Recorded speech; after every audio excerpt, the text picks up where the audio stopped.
به نام خالق هستی، شاهراه ثروت، پیشگفتار.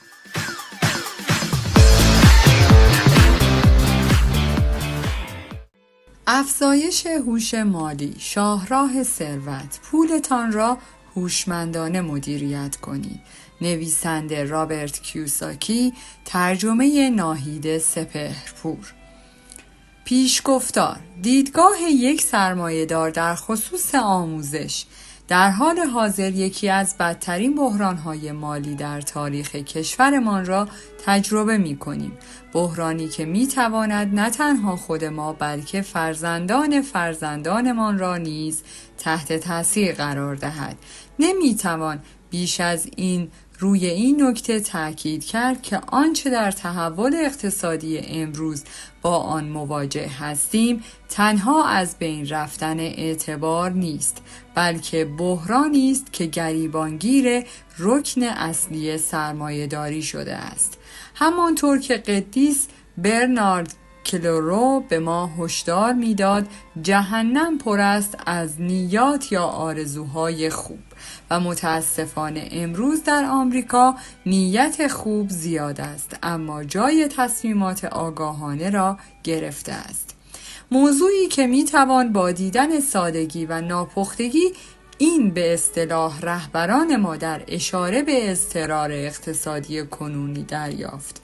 در نتیجه بسیاری از ما به دلیل عملکرد رهبران حکومتی و اقتصادی که موجب این اضطرار اقتصادی شده اند و نیز تلاش‌های آنها برای برطرف نمودن این مشکلات رنج خواهیم کشید. در کمال تأسف باید گفت تلاش‌های رهبران شجاعی همچون رونالد ریگان، 40مین رئیس جمهور آمریکا، در جهت قدرت بخشیدن به دلار و باز کردن کانال‌های سرمایه‌داری بازار آزاد اکنون تحت تأثیر اقدامات سیاستمداران و بروکرات‌های بی‌ثمر مانده است، چون آنها بیشتر به فکر دامن زدن به مشکلات هستند تا رهبری. همکنون جاده‌های سرمایه‌داری و بازارهای آزاد به دست موجی از جنبش‌های سوسیالیستی مسدود شده‌اند. اکنون عظیم‌ترین وام دهندگان و بیمه‌گذاران کشور تحت مالکیت دولت آمریکا هستند و به زودی بخش اعظمی از سهام شرکت‌هایی که امیدی به پیشرفت ندارند و راهی برایشان باقی نمانده است جز اینکه دارایی‌های بدون پشتوانه خود را به لطف شرایط قانونی نادرست همچون تبدیل دارایی‌ها به پول بفروشند نیز به مالکیت دولت در خواهند آمد. اما تراژدی بدتر از بحران اعتباری این است که ناکارآمدی نظام سرمایه‌داری چنان رونق و شکوفایی را نصیب مردم آمریکا کرده است که عده کثیری که ما به واقع قادر به درک آنچه رخ داده است یا اینکه اصلاً چرا رخ داده است نیستیم و حتی نمی‌دانیم برای محافظت از خود و اقتصادمان چه باید بکنیم. و از آنجا که بسیاری از ما این مسائل را درک نمی‌کنیم، بسیاری از فرصت‌هایی را که امروز پیش رویمان قرار می‌گیرند به راحتی از دست می‌دهیم و بسیاری از چالش‌هایی که با آنها دست و پنجه نرم می‌کنیم مدت‌های طولانی ادامه خواهند داشت. فقدان دانش مالی فراگیر در این کشور موجب شده تا مردم ما از درک رویای آمریکایی که آبراهام لینکن 16مین رئیس جمهور آمریکا به نحو تحسین برانگیزی توصیف می‌کرد باز بماند. او می‌گفت هر آمریکایی باید فرصتی برای بهبود بخشیدن به سرنوشت خیش در زندگی داشته باشد. همانطور که هوشع پیامبر این مطلب را به شیوایی بیان کرده است، این فقدان دانش است که موجب هلاکت قوم من می شود. لذا راه حل چیست؟ ما به چه نحو می توانیم بار دیگر روح نظام سرمایه‌داری را تجدید حیات ببخشیم؟ برای اینکه اقتصاد خود را از نابودی نجات دهیم به چه معیارهایی نیاز داریم؟ پاسخ این پرسش همچون بسیاری از راه حل‌های معقول و مؤثر آسان است. آموزش. تنها آموزش است که دانش لازم را برای از میان برداشتن موانع، بهره‌گیری از فرصت‌ها در اختیارمان قرار می‌دهد. از طریق آموزش می‌توانیم قید و بندهای محدود کننده نیت خوب را از میان برداریم و به نوعی عملگرایی تاثیرگذار و آگاهانه دست پیدا کنیم که تنها از طریق دانش و درک میسر خواهد گشت. برای بسیاری از مردم کلید دستیابی به زندگی مرفه و برخورداری از امنیت مالی درک این سیستم و چگونگی کارایی آن است، یعنی به دست آوردن هوش مالی و همانطور که رابرت به خوبی شرح می‌دهد افزایش ضریب هوش مالی فرایندی مادام العمر است. برای طی کردن این فرایند نیازی نیست یک نابغه باشید، فقط باید آماده، مشتاق و قادر به یادگیری باشید. دانش کاربردی و قابل اجرا در خصوص مسائل مالی و اقتصادی به معنای پیروزی یا شکست نیست. در اینجا مسئله دانستن یا ندانستن شما نیست. این فرایند یادگیری متقابل و به کار گرفتن دانش پول، سرمایه گذاری و اقتصاد است و اینکه روش شما برای انجام این کارها و پاسخهایی که می‌دهید و بر اساس آنها عمل می‌کنید چه تأثیری روی زندگی روزمره‌تان دارد. هرچه بیشتر بدانید خود را بهتر برای شکوفا شدن مهیا می‌سازید. هرچقدر ضریب هوش مالی شما بالاتر باشد، عملکرد مالی قوی‌تری خواهید داشت. آموزش مالی صرفاً محدود به ارقام و کاربرگ‌های الکترونیکی نیست. هرچند که این عوامل نیز مطمئناً بخشی از این فرایند هستند. آموزش مالی مستلزم درک کامل این مطلب است که شرکت و دولت چگونه تاثیرگذار واقع می شوند یا اینکه بسته به مورد خاصی تاثیرگذار واقع نمی شوند.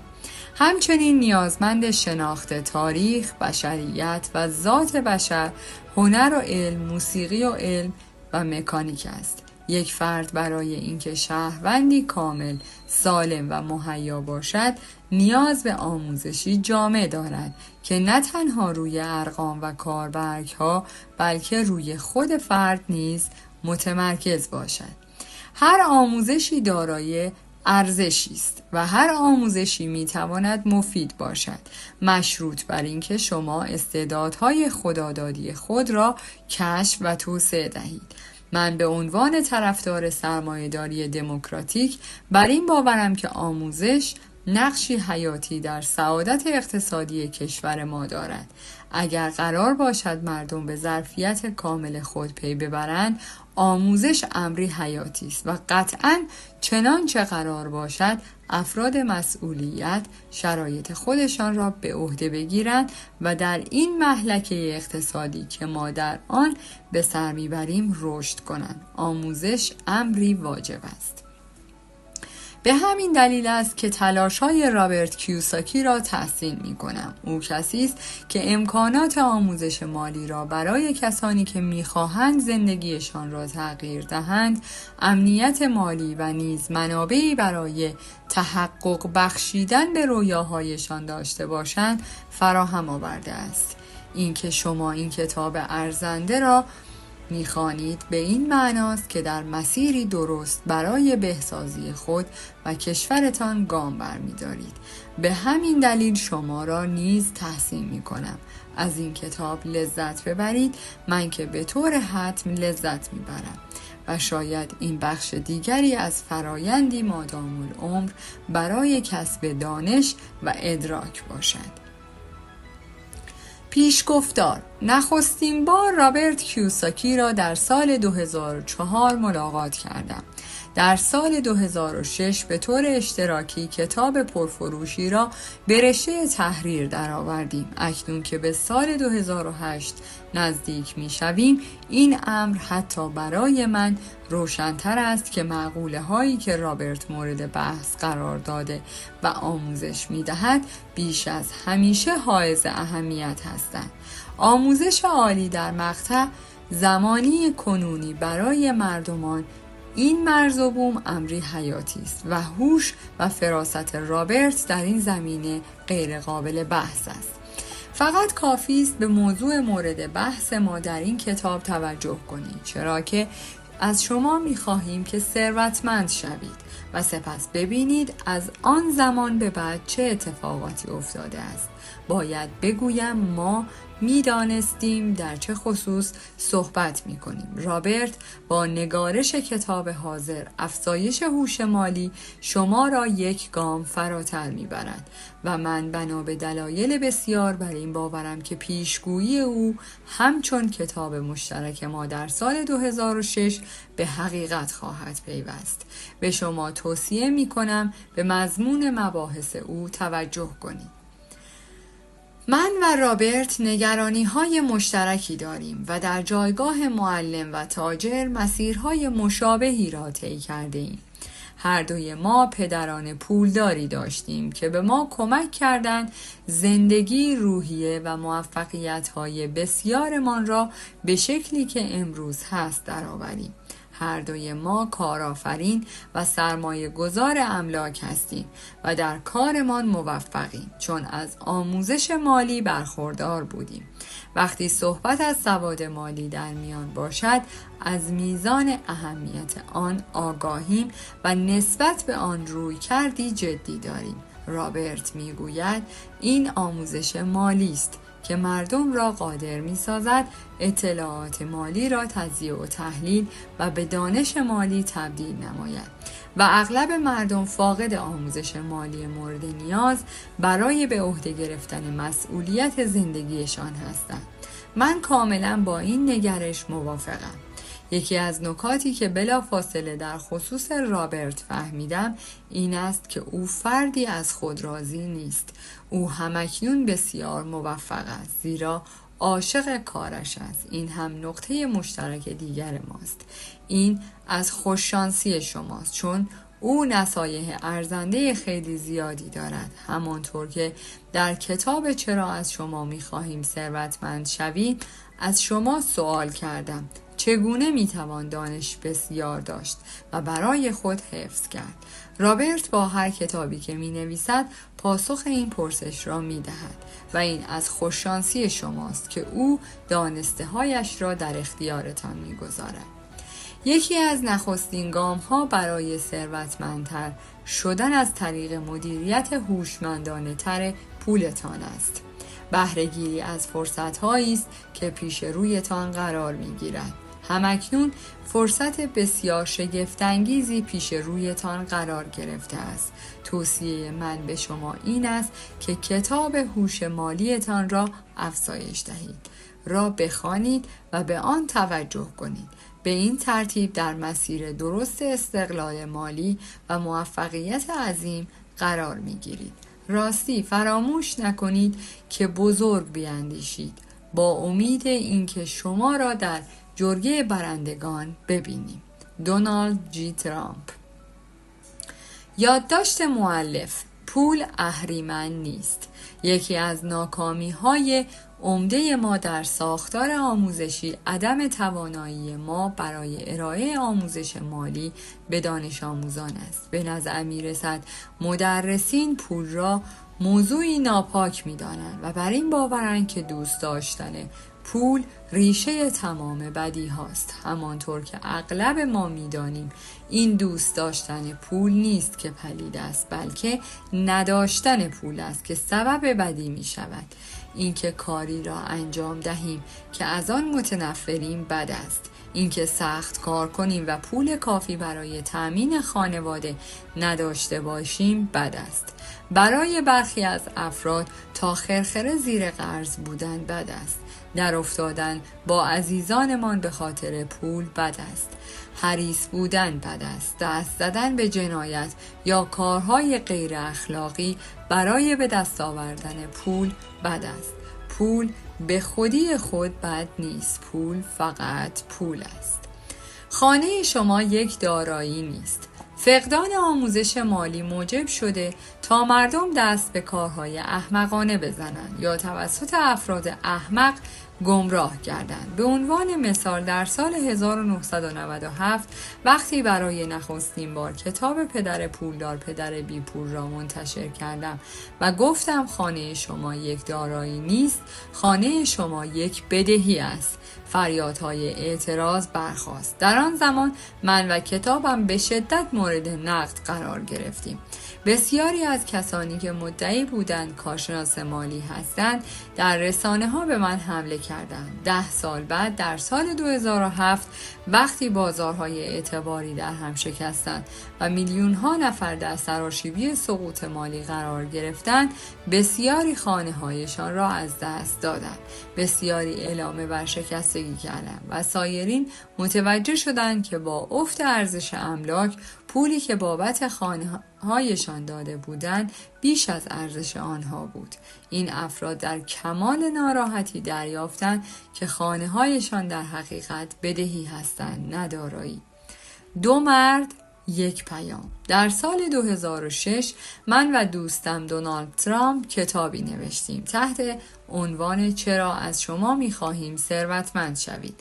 در این کتاب شرح دادیم که چرا طبقه متوسط عقب می‌افتد و به نظر ما دلایل این سقوط کدامند. ما گفتیم که بسیاری از این دلایل از وضعیت جهان، دولت و بازارهای مالی نشأت می‌گیرند. این کتاب نیز از سوی رسانه‌های مالی مورد حمله قرار گرفت، اما در سال 2007 بیشتر مطالبی که در این کتاب آنها اشاره کرده بودیم به حقیقت پیوستند. توصیه منسوخ شده. امروزه بسیاری از کارشناسان مالی همچنان به مردم توصیه می کنند سخت کار کنید، پول پس انداز کنید، در سطحی پایین تر از امکاناتتان زندگی کنید و در صندوقهای مشترک سرمایه گذاری کنید. مشکل این توصیه این است که توصیه بدی است، صرفاً به این دلیل که منسوخ شده است. قوانین پول تغییر کردند. این قوانین در سال 1971 تغییر کردند. امروز با یک نظام سرمایه‌داری جدید روبرو هستیم. روشی مبتنی بر پول پس انداز کردن، بدهی خود را تسویه کردن و داشتن سرمایه گذاری های متنوع در دوران سرمایه داری قدیم کارایی داشت. کسانی که به شعار سرمایه داری قدیم سخت کار کنید و پول پس انداز کنید عمل می کنند، در عصر سرمایه داری جدید با مشکل مالی روبرو خواهند شد. اطلاعات در مقابل آموزش. این نظر مؤلف است که فقدان آموزش مالی در نظام مدارس ما موجب خجلت و شرمساری است. در دنیای امروز فارغ از این که ثروتمند باشیم یا فقیر، باهوش باشیم یا کم استعداد، آموزش مالی به طور قطع عاملی حیاتی برای بقاست. همانطور که اغلب ما می‌دانیم، ما اکنون در عصر اطلاعات زندگی می‌کنیم. مشکل عصر اطلاعات حجم بالای اطلاعات است. امروز اطلاعات بسیاری موجود است. معادله زیر نشان می‌دهد چرا آموزش مالی تا این حد مهم است. اطلاعات به اضافه آموزش مساوی است با دانش. بدون آموزش مالی مردم نمی‌توانند اطلاعات را به دانش مفید تبدیل کنند. بدون داشتن مالی مردم دچار مشکل مالی می‌شوند. بدون داشتن مالی مردم کاری انجام می‌دهند مثل خرید خانه و فکر می‌کنند خانه آنها یک دارایی است، یا اینکه پول پس انداز می‌کنند و نمی‌دانند که از سال 1971 پول آنها دیگر پول نیست بلکه یک ارز است، یا اینکه فرق بین بدهی خوب و بدهی بد را نمی‌دانند. یا اینکه چرا ثروتمندان پول بیشتری کسب میکنند و در عین حال مالیات کمتری میدهند. یا اینکه چرا وارون بافت ثروتمندترین سرمایه گذار در دنیا دست به سرمایه گذاری های متنوع نمی زند. موش صحرایی های جهنده. وقتی مردم دانش مالی نداشته باشند به دنبال کسی می گردند که به آنها بگوید چه کنند و آنچه اغلب کارشناسان مالی توصیه می کنند این است که سخت کار کنید، پول پس انداز کنید، بدهیتان را بدهید، در سطحی پایین تر از امکاناتتان زندگی کنید، در سهام‌های سودآور سرمایه گذاری کنید، همانطور که موش‌های صحرایی رهبر خود را دنبال می‌کنند. آنها نیز با سرعت به سمت پرتگاه می‌روند و درون اقیانوس عدم اطمینان مالی شیرجه می‌زنند، با این امید که بتوانند با شنا کردن به سمت دیگر اقیانوس بروند. این کتاب درباره توصیه مالی نیست. این کتاب به شما نخواهد گفت چه کنید. این کتاب درباره توصیه مالی نیست. این کتاب درباره این نیست که شما به لحاظ مالی باهوش‌تر شوید تا بتوانید اطلاعات مالی خود را تجزیه تحلیل کنید و مسیر خود را به سوی سعادت مالی بیابید. به طور خلاصه در این کتاب می‌خوانید که با هوشمندتر شدن ثروتمندتر می‌شوید. این کتاب به افزایش هوش مالی شما کمک می‌کند.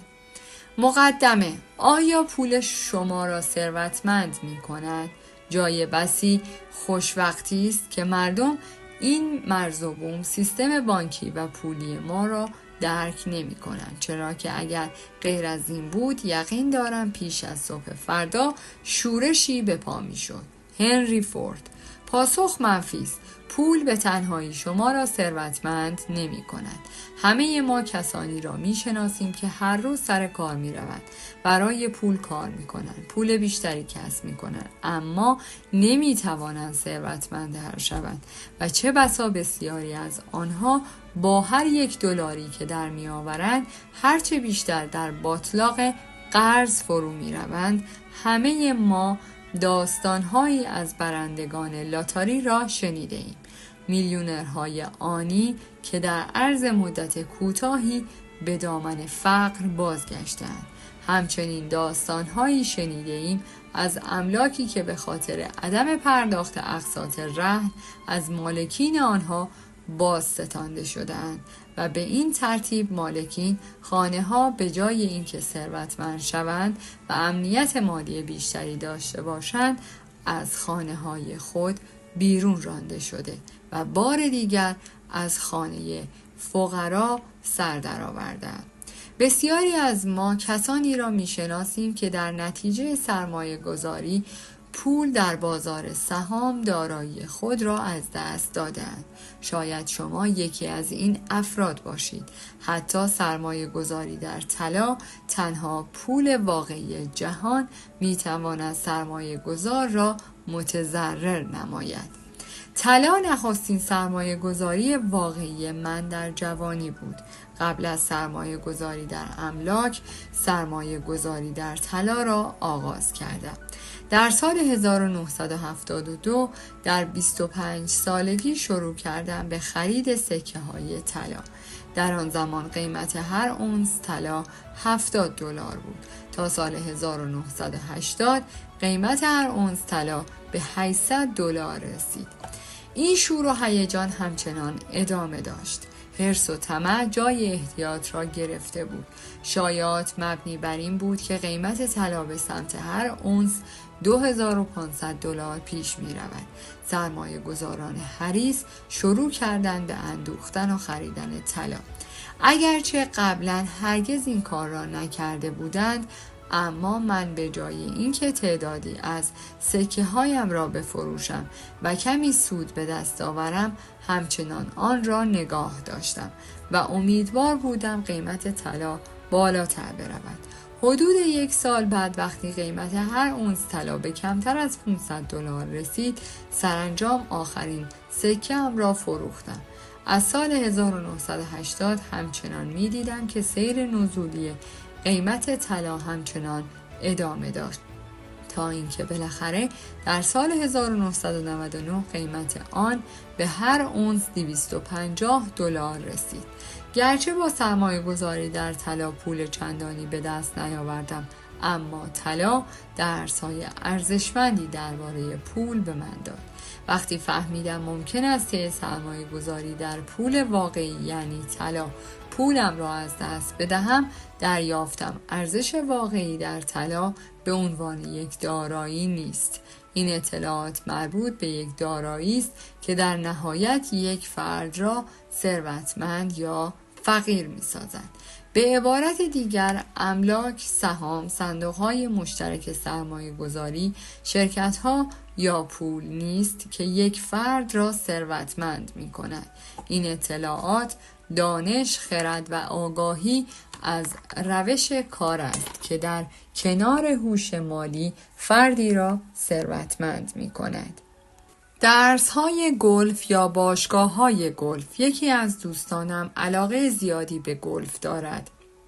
او هزاران دلار در سال صرف باشگاه‌های جدید گلف و خرید هر ابزار گلف جدیدی که به بازار می آید می کند.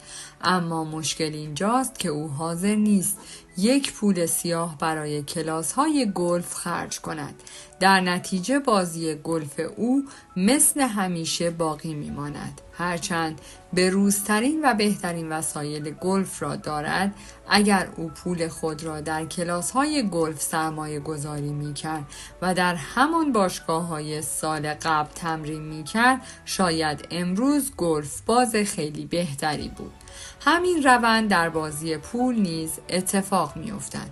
میلیاردها نفر از مردم پولی را که به زحمت به دست می آورند در دارایی‌هایی همچون سهام و ملک سرمایه گذاری می کنند، اما حاضر نیستند برای کسب اطلاعات در این زمینه پولی صرف کنند. به همین دلیل امتیازات مالی آنها تقریباً بدون تغییر باقی می ماند. هیچ فرمول جادویی در کار نیست. در این کتاب نه پولدار شدن سریع آموزش داده می شود و نه فرمولی جادویی. در این کتاب به شما گفته می شود که چگونه هوش مالی یا ضریب هوشی مالی خود را افزایش دهید. این کتاب به شما می گوید که چگونه از طریق هوشمندتر شدن ثروتمندتر شوید. در این کتاب 5 هوش مالی اصلی که برای ثروتمندتر شدن به آنها نیاز دارید برایتان شرح داده می شود. فارغ از اینکه در کدام بازارهای اقتصادی سهام یا املاک فعالیت می کنید. قوانین جدید پول. در این کتاب قوانین جدید پول نیز شرح داده می شوند. قوانینی که در سال 1971 دستخوش تغییر شدند به دلیل همین تغییرات در قوانین بود که قوانین قدیمی منسوخ شدند. یکی از دلایل این که بسیاری از مردم با مشکلات مالی دست و پنجه نرم می کنند این است که آنها همچنان بر اساس قوانین قدیمی پول عمل می کنند.